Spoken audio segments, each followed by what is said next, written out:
Okay. Okay, hello, I'm Sean Bair, and I'm presenting with my groupmates Garrett Brant, Brian Crawford, and Harry Tritt, and we're presenting on the Gas Absorption Lab. And the Gas Absorption Lab is basically a lab about mass transfer. We're transferring a solid in a gas phase to the liquid phase.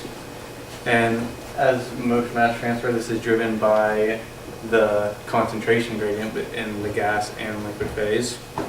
And here's the equations for that. We have the bulk for the gas, we have the volumetric flow of the gas times the fraction of the solute in the gas in minus that out equals Ky, which is known as the overall mass transfer coefficient, times S, which is the surface area of the tower that we're going to through, Z, which is the height of the packing in the tower, and then Y minus Y star log mean, where Y star is the equilibrium concentration for that system.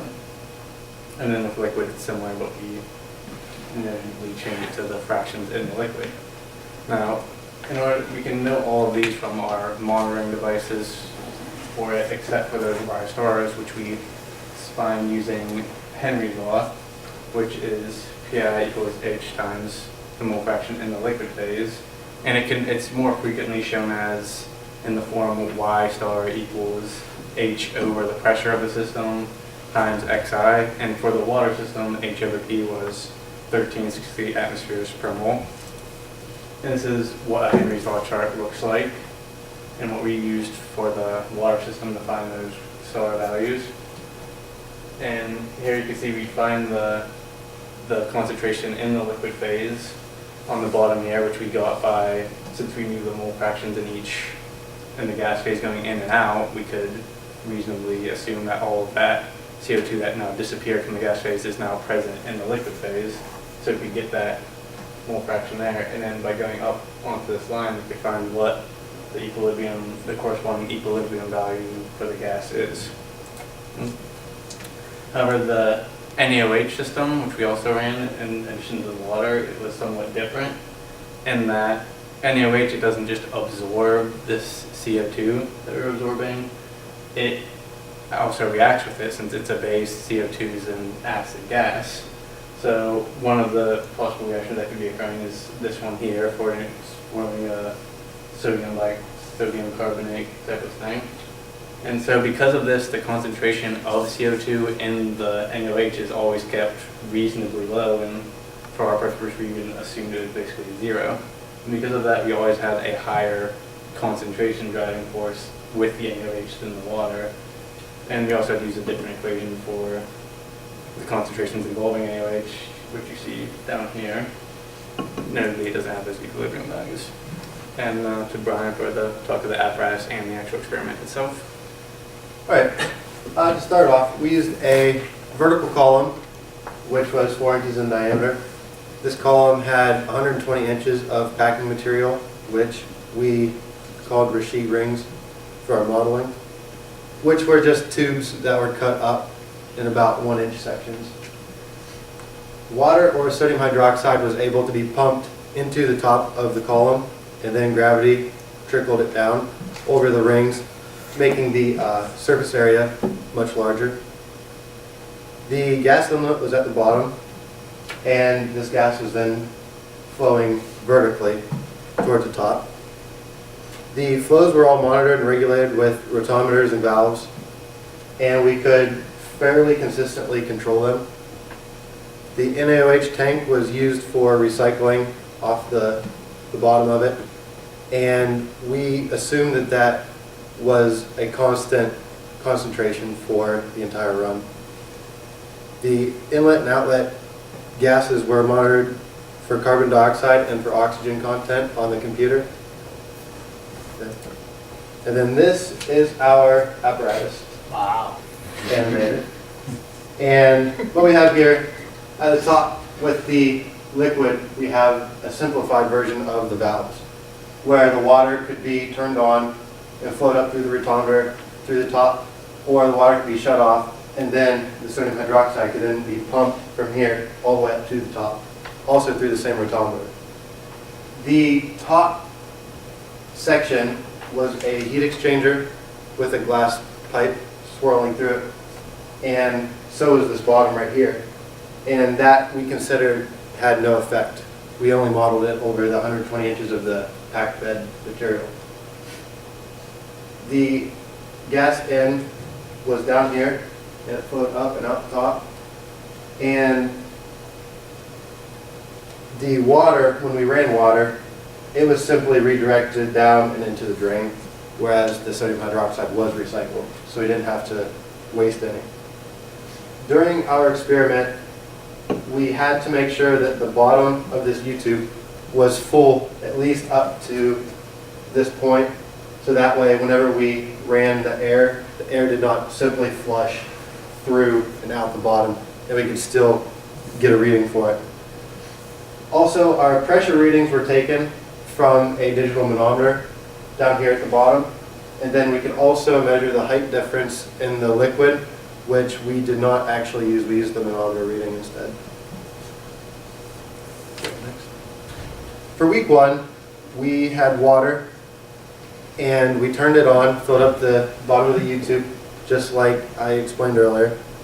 And then we flowed in 3 cubic feet per minute of air and 40 milliliters per minute of CO2.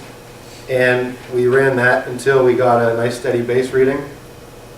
Then water started to go in at 0.4 gallons per minute.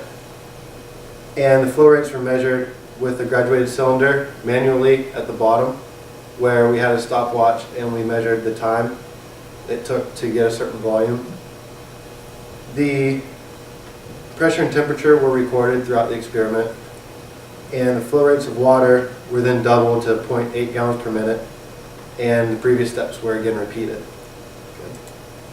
For week 2 and 3, it was pretty much the exact same procedure, except for in week 2, we changed our CO2 flow rate to 70 milliliters per minute, and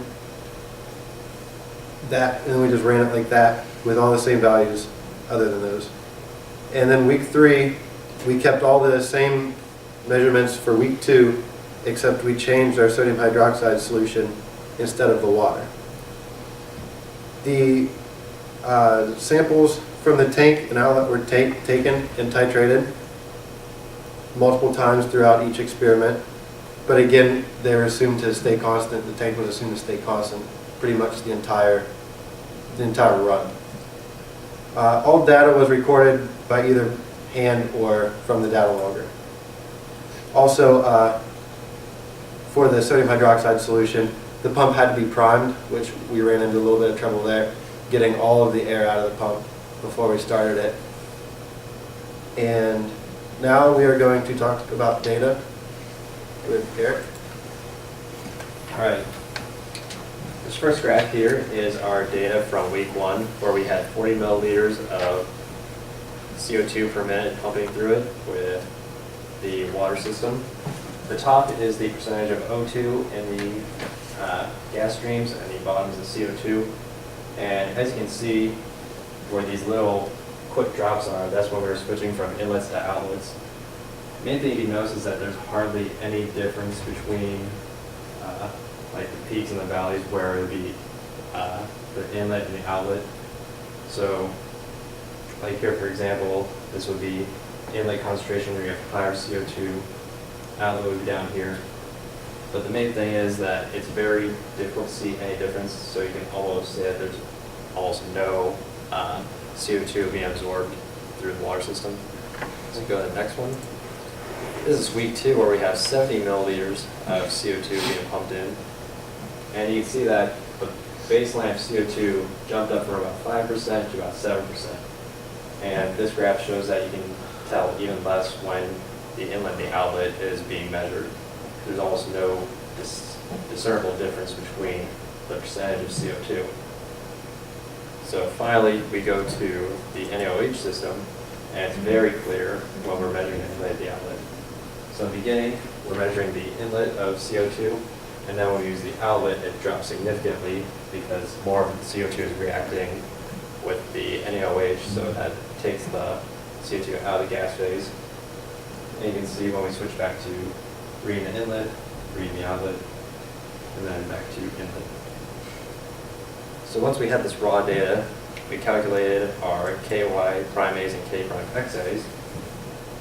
And the main thing I want to point out here is that there's almost no difference with water between 0.4 and 0.8 gallons per minute. I think the best example would be right here in week 2, where between 0.4 and 0.8, it's the exact same number. And it's not like it's magnitudes of difference between the numbers. So we average them together. Average KYA for water and CO2 was 0.0007 pound moles by hour times feet squared times mole fraction. And KXA was the same trend where there's almost no difference between the flow of water. Possible explanation for this is our column is so tall that we're reaching equilibrium very low in the column. So once you reach that equilibrium point, there's no driving force to push any more CO2 into the water phase higher up in the column. And then finally, for the K prime or KY prime A, for NaOH and CO2, we found to be 1.13 pound mole by hour times feet squared times mole fraction. And we compare that to the literature value found by Sturgill in one of the literature values we found, which we'll show you in our cited sources. He found the average NaOH CO2 system to be 2.31. That's very close to our found value of 1.13. So we'll continue on with safety with Harry.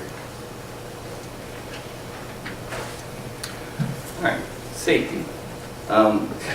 During the third week, as they said before, we switched from water to NaOH, which is quite hazardous to skin and eye contact. It's corrosive, it causes chemical burns. Also, ingestion and inhalation of NaOH is very potentially dangerous. It can cause a variety of different health concerns and possibly death. The National Fire Protection Association has a series of different ratings based on health, flammability, and reactivity on a scale of 1 to 4, or 0 to 4, 0 being the least dangerous, 4 being the most dangerous. Health was at 3, flammability was 0, and reactivity was 1. Next slide. Next, the gas absorber. The gas absorber, there's a various different amounts of hazards, potential hazards in the gas absorber. One being the case of flooding or overpressurizing the column. That is in the case when the gas flow rate is much higher than the liquid flow rate coming down, causing the liquid to carry the gas up and out the top of the column, which could rain down the workers, employees. Another hazard is the blowing of the seal, as Brian stated in the column. At the very bottom of the U-tube, if the gas isn't high enough or the liquid isn't in the bottom, and the gas can potentially go off the bottom of it. Eye protection is always worn throughout the lab at all times.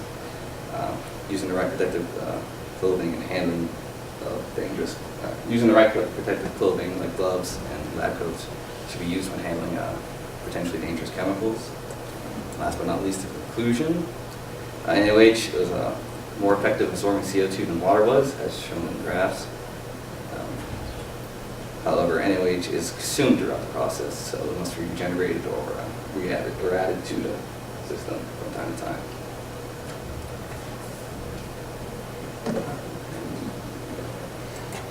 So references. Number 2 is where we got that literature value for the NaOH CO2 system. Questions?